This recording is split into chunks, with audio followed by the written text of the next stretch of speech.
Assalomu alaykum hurmatli aka-ukalarimiz, hurmatli vatandoshlarimiz.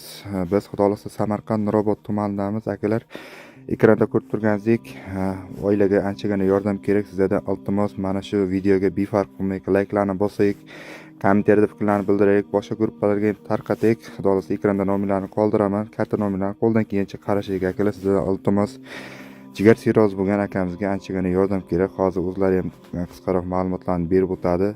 Ekranda telefon nomerlarigacha qoladi. Ishonmaganlar telefon qilib hol-ahvollarni so'rasangiz bo'ladi, borib ko'rsangiz ham bo'ladi. Unutmanglar akalar, bu dunyoda yaxshiligimiz qoladi. Qancha ko'p ihson qilsak, savob ishlar qilsak, Xudoyim bizlarga shunchalik beradi akalar. Layklarni ayamangizlar, sizlardan qo'llab-quvvatlab turishlaringizni so'rab qolamiz. Assalomu alaykum.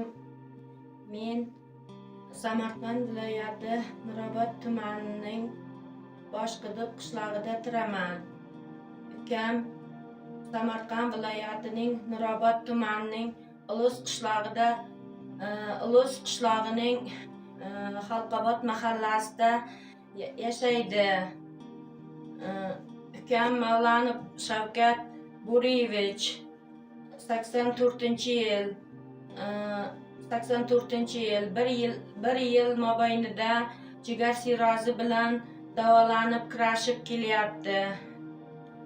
1 yil davomida yaqinlar o'zida bor nimasini yaqinlari yordamida shu kungacha davolanib keldi. Hozirgi paytida ahvoli juda og'ir. Hindistonga operatsiyaga olib borish kerak deyapti. Shunga mablag' yetmayapti. Shunga yordam qilingizlar. Mani ahvoli, qorinlari, oyoqlari ishgan. Hozirgi kunda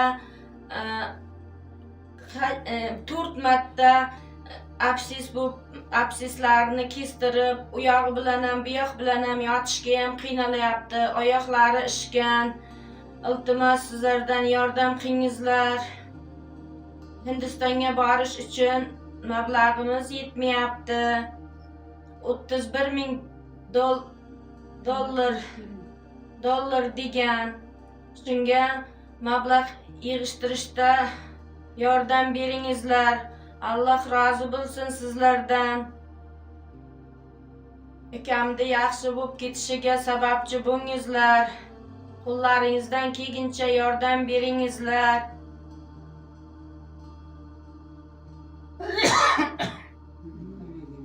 Assalomu alaykum. Yaxshimisizlar? Yordam qilingizlar. Bolalarim 4 ta bolam bor. Hali mayda kichkina. O'zim uchun emas, bolalarim uchun yordam qilingizlar. Iltimos sizlardan. Men sizlarga